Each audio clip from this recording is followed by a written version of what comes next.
본문을 통해서 예수님이 어떠한 분이신가를 두 가지 모습으로 다시 말씀해 주시고 있는 본문이 되겠습니다. 첫 번째, 예수님은 오늘 본문에서 의사이십니다. 오늘 또 두 번째는 예수님이 신랑이십니다. 그런데 이 의사이신 예수님, 또 신랑이신 예수님의 그 정체성을 통하여서 주님이 우리에게 말씀해 주시는 바는 새로워지라는 것입니다. 우리가 이전의 것으로 예수님을 이해할 수 없고 따라갈 수 없음을 반드시 아시기 바랍니다. 우리가 예수님을 만나서 구원의 기쁨도 누리고 지금까지 주님의 은혜로 오늘 이 자리에 함께 특별 새벽 기도회로 함께 예배하고 있지만 여러분 꼭 기억하시기 바랍니다. 하나님의 그 십자가 복음의 은혜는 날마다 새롭습니다. 그래서 이전에 내가 누렸던 그 기쁨과 감격과 그 모습으로 주님을 다시 만나는 것은 아마 가능하지 않을 것입니다. 오늘도 다시 한번 주님이 우리에게 새로운 은혜를 주시리라 믿고 그 새로운 은혜를 받기에 합당한 새로운 심령 되시기를 바랍니다. 이것이 세수를 새 부대에 받는 것입니다. 이전에 내가 해왔던 익숙했던 것들을 새롭게 하기 아주 좋은 때에 하나님이 주신 말씀이라 믿습니다. 새해가 왔잖아요. 새해가 왔는데 이전에 내가 잘했던 것도 그렇고 못했던 것도 그렇고 좀 아쉬웠던 것도 그렇고 다 뒤로 하시기 바랍니다. 오늘부터 새롭게 주실 하나님의 은혜가 오늘 우리의 심령 가운데 풍성하게 열매 맺고 담겨지기를 바랍니다. 오늘 첫 번째 등장하는 인물은 예수님이 의사이신 것을 증명해 주기 위해 소개되어진 인물은 예수님이 새로운 제자를 삼으셨는데 레위라는 사람입니다. 근데 레위라는 사람은 직업이 세리입니다. 요즘은 우리가 세무 공무원이 굉장히 고급 공무원이지만 그 당시에 이방 민족에게 억눌려 있는, 그러니까 이렇게 생각하시면 됩니다. 우리가 일제 치하에 있는데 어떤 사람이 일제의 그 총독에게 권한을 받아서 이 조선 사람들에게 세금을 다 뜯어가지고 갖다 바치는 일을 하는 사람이 세리입니다. 그러니 이 조선 사람들이 그 세리를 어떻게 생각하겠어요? 민족의 반역자죠. 저 사람이 먹고 사는 거는 이 민족의 혈세를 다 그냥 뺏어서 자기는 좀 풍족하게, 왜냐하면 거기서도 자기 몫이 생기거든요.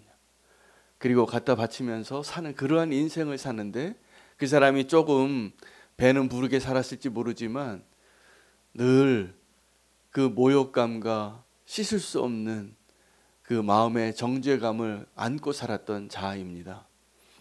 그래서 그 세리는 왜 그런 자리에 앉아 있었겠습니까? 그는 죄인들 가운데 이 민족들 가운데 내가 그 사람들에게 인정받고 소속되어지는 걸 포기한 사람이에요. 수단과 방법을 가리지 않고 나 하나 잘 살아보겠다고.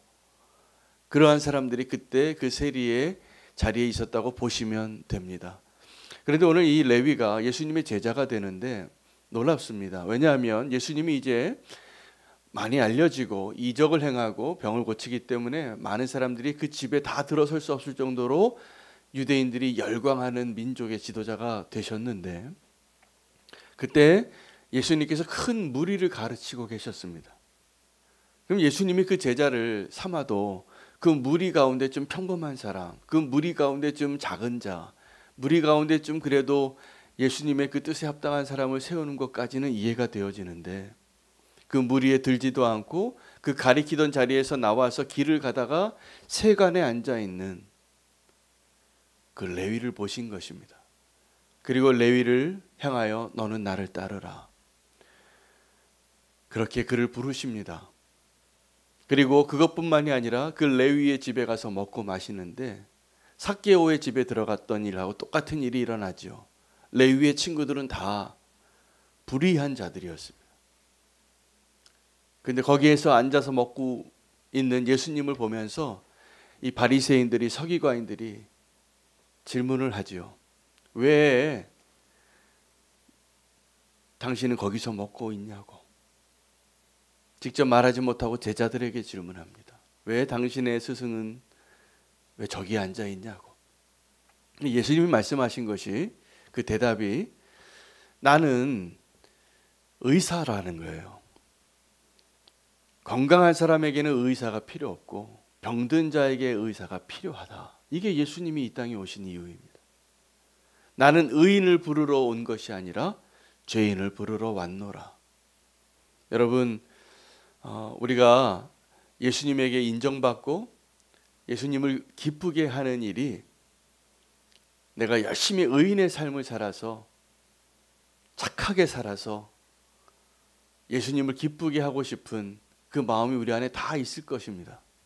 그런데 예수님은 누구를 기뻐하시냐면 죄인이 온전한 회개를 하고 나에게 돌아오는 것을 기뻐하신다는 거예요.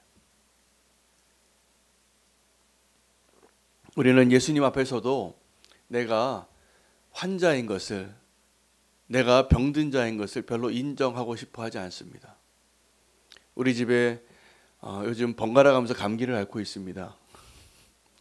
근데 서로 제 아내하고 저하고 아내가 아프면 병원 좀 가라고. 근데 안 가요. 근데 제가 아플 때 저보고 계속 그러는 거예요. 병원에 좀 가라고. 근데 저도 잘 안 가요. 보니까 내가 아픈데, 내가 아플 때 병원 가는 것을 저는 약간 두려움이 있나 봅니다. 그래서 병원에 가는 걸 잘 안 가요. 그래서 어떻게 좀 그래도 약 먹고 났으면 좋겠어요, 그냥. 근데 이게 우리의 심정이에요. 여러분, 내가 아프고 내가 죄인인 것을 하나님 앞에 인정하면 어떤 일이 일어나냐면 아마 그 아픈 부위를 고치기 위해서 내가 지금 겪어온 아픔보다 더 큰 고통을 수술을 해야 할지도 모릅니다. 그럼 우리는 그 수술의 고통이 싫은 거예요. 또 많은 분들이 병원에 가는 것을 또 두려워하는 이유가 요즘은 그런 시스템이 아님에도 불구하고 옛날에 병원에 가면 돈이 많이 들었어요.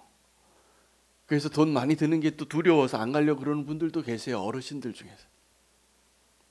여러 가지 이유로 내가 병원에 가는 것을, 내가 이렇게 아픈 것을, 내가 아픈 부위를 다 드러내고 치유받아야 되는데 우리는 아픈데도 아프지 않은 척하고 사는 사람들하고 똑같습니다. 주님은 우리에게 어떤 분이라고 말씀하시냐면 의사시라는 거예요. 여러분, 여기에서 그 환자와 죄인이 같은 의미입니다. 이 레위는 죄인을 상징하는 자예요. 그런데 예수님 보시기에는 환자라는 거예요. 그래서 내가 너를 고쳐주겠다. 이게 예수님이 우리에게 오신 이유입니다. 근데 이 레위의 변화된 삶이죠. 예수님이 그를 제자 삼아서. 그는 아마 너무 기뻤을 겁니다.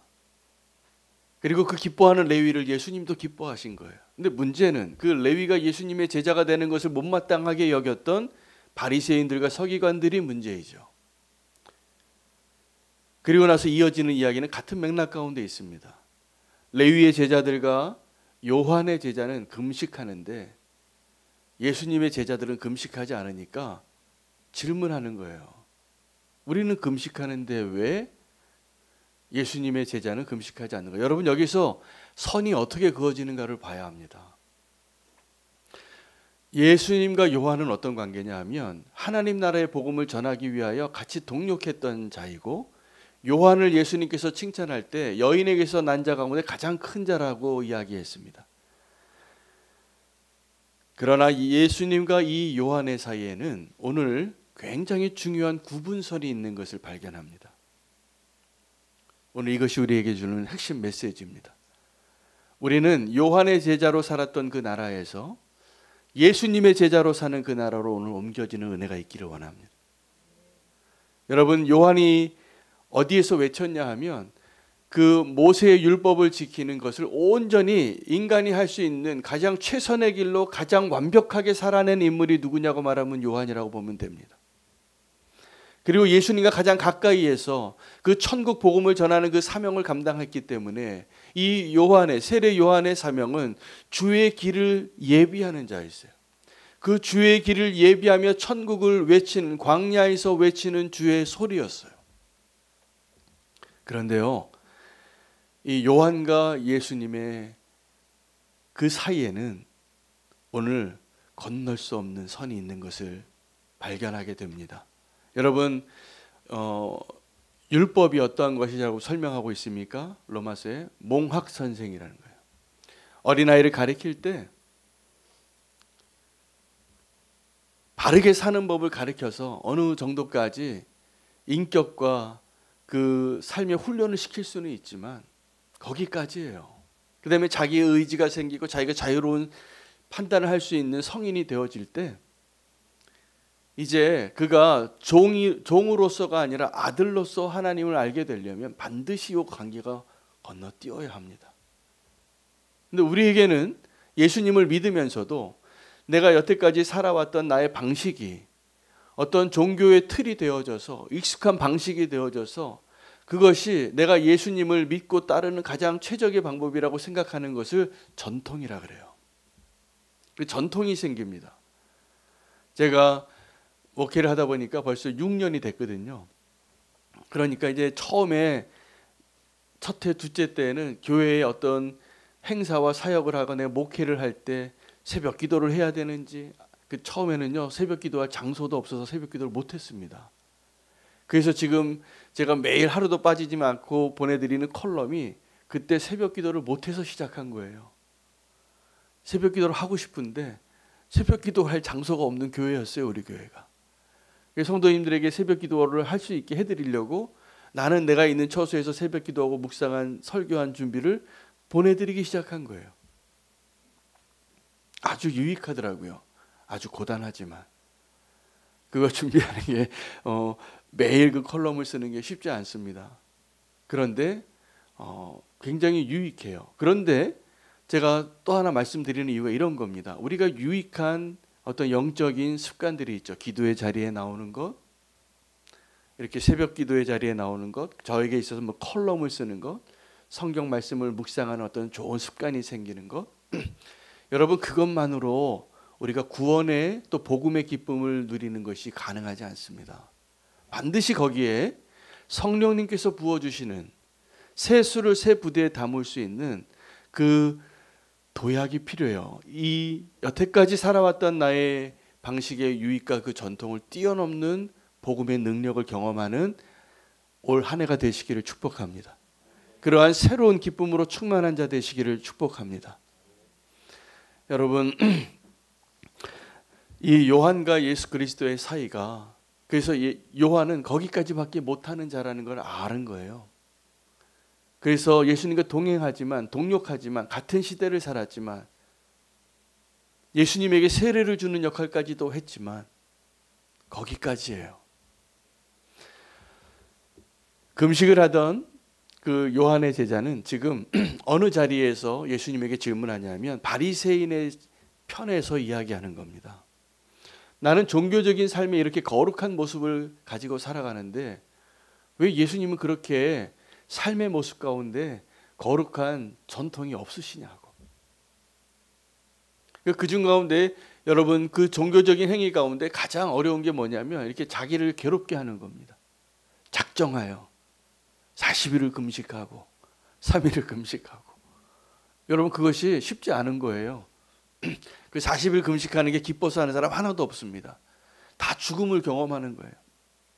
왜 먹고 싶지 않겠어요? 왜 쉬고 싶지 않겠어요? 왜 자고 싶지 않겠어요? 그러나 주를 향한 거룩한 뜻을 정하여 그렇게 금식하는 거죠. 우리의 열심으로 하나님께 나아갈 수 있는 것은 한계가 있습니다. 그래서 그 금식이 이 종교적인 전통과 행위의 가장 최상의 것인데, 그 금식을 하던 요한의 제자와 바리새인의 제자들이 어떠한 기쁨이 있었냐면 내가 이러한 나의 의로 누리는 기쁨이 있었던 거죠. 여러분, 그것이 있습니다. 우리가 기도할 때에도, 말씀을 읽을 때에도, 예배의 자리에 나올 때에도, 새벽 기도의 자리에 나올 때에도, 제가 이전에 선한 목자 교회에 있을 때에도 한 권사님이 하루도 빠지지 않고 새벽 기도 나오시는 분이 계세요. 근데 이 권사님이 늘 하시는 일이 있는데 뒤돌아봐서 사역자 중에 누가 안 나오나를 늘 세시는 분이에요. 오늘 어떤 전도사님이 안 나왔네. 어떤 목사님이 안 나왔네? 이런 분이 계세요. 저는 그 권사님이 무서워서 매일 나왔어요. 여러분, 우리 가운데도 내가 어떤 이러한 종교적인 열심이 나의 의로움이 되고 자랑이 되고, 아니 왜 반드시 이 예배 자리에 나와야 할 사람이 왜 안 나오는 거야? 이게 금식의 부작용이에요.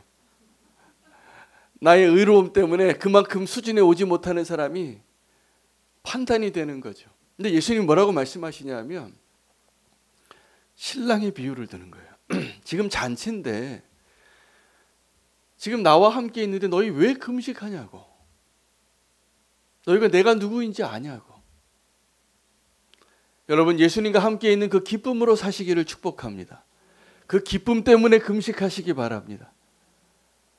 더 주님을 따르기 위하여, 더 주님을 사랑하기 위하여 그러한 모습으로 새로운 수를 받아낼 수 있는 그 기쁨이 우리 가운데 충만해지기를 원합니다. 그 예수님의 삶의 모습은, 예수님의 메시지는 늘 파격적이었어요. 누구에게요? 종교 지도자들에게, 바리새인들에게. 그들이 오랫동안 하나님을 사랑하는 마음 때문에 그렇게 거룩하게 살았는데, 여러분이 만약에 바리새인이라면 예수님을 메시아로 인정하고 예수님의 제자 되는 게 분명히 쉽지 않았을 거예요. 여러분, 지금도 우리의 신앙생활 가운데 내가 오랫동안 익숙하게 해왔던 것 때문에 하나님의 이 복음의 그 기쁨과 능력과 그 은혜를 빼앗기지 마시기 바랍니다. 날마다 새로워져야 합니다. 이전에 익숙했던 나의 방식, 내가 승리했던 방식, 내가 은혜 받았던 방식, 여러분 그것은 은혜였지만 하나님이 주시고자 하는 은혜는 그것보다 더 새롭습니다. 그 새로운 은혜를 기대하십시오. 새 수를 새 부대에 담으시기를 바랍니다. 오늘 우리와 함께 하시는 예수님은 날마다 우리를 새롭게 해주시는 분이세요. 그러므로 우리에게는 날마다 나는 죽고 예수 그리스도로 사는 것이 새로워지는 비결이에요. 예수님을 따르는 것은 그 십자가를 경험하는 것이에요. 여러분, 십자가를 경험하는 것은, 날마다 죽음을 경험하는 것은 우리에게 어려운 일이죠. 그러나 그것이 우리가 정말 날마다 새로워지는 비결입니다. 할렐루야. 새 수를 새 부대에 담을 수 있는 새해에 하나님의 그 은혜가 넘칠 것이라 믿습니다. 이전에 익숙한 것대로 새로워지는 것, 살아가는 것, 그것도 감사하고 은혜였지만 하나님 우리에게 더 새로운 은혜 주시기를 원하십니다. 저는 올해가 바랄 수 없는 중에 바라는 것이, 우리가 믿음으로 살아서 하나님이 이전에 행하시지 않았던 새로운 은혜를 주시는 한 해가 되기를 원하고, 그러한 그 꿈을 꾸며 나아가는 믿음의 공동체가 되어지는 첫 해가 되기를 소망하는 마음이 있습니다. 우리는 교회가 이제, 제가 올해 안식월을 좀 가지려고 하는데, 제가 사실은 안식월을 별로 원하지는 않아요. 제가 굉장히 성실한 사람입니다. 이게 더 편해요. 사실은 이게 불안해. 제가 하루 한 주를 쉬어보니까 그 다음 주에는 2배의 어려움이 있더라고요. 해야 될 숙제는 그대로 있기 때문에. 그런데 한번 이것을 정리하고 매듭을 짓고 하나님이 주시는 새로운 은혜를 갈망하는 마음을 계속 주세요. 이제는 주님께서 새로운 은혜를 주시리라 저는 믿습니다. 그런 마음을 계속 부어주시는 거예요. 새 수를 담아낼 새 부대를 준비하라고. 여러분, 지금까지도 하나님의 은혜로 살아왔지만 앞으로 하나님이 주실 새로운 은혜를 기대하시기 바랍니다. 이전에는 우리가 이렇게 했기 때문에 이것은 싫어요, 그것을 저항하는 자 되지 마시기 바랍니다. 이게 요한의 제자의 한계였어요. 거기까지밖에 못 왔어요. 주님은 우리에게 날마다 새로운 기쁨을 주실 것입니다. 믿음으로만 가능한 은혜를 주실 것입니다. 이전에 내가 익숙해왔던 그런 은혜의 자리를 더 뛰어넘는 은혜가 있게 되어지시기를 축복합니다. 새 술은 새 부대에 담는 것입니다. 오늘 우리의 마음이 새로워지면 성령님께서 또 하나님께서 주시는 그 놀라운 섭리 가운데 우리에게 주실 그 은혜의 자리에 여러분이 계심을 믿습니다. 오늘 그 은혜를 사모하며 믿음으로 새 술을 새 부대에 담는 것, 예수님이 어떠한 모습으로 그 이야기를 설명하셨냐 하면 의사 되신 예수님, 신랑 되신 예수님, 신랑을 빼앗길 날이 올 때 그때 금식하라는 겁니다. 지금은 주님과 함께 기뻐하는 마음으로 그 요한의 제자의 자리에서 예수의 제자의 자리로 건너가시는 은혜가 있으시기를 축복합니다. 오늘 함께 말씀 붙잡고 기도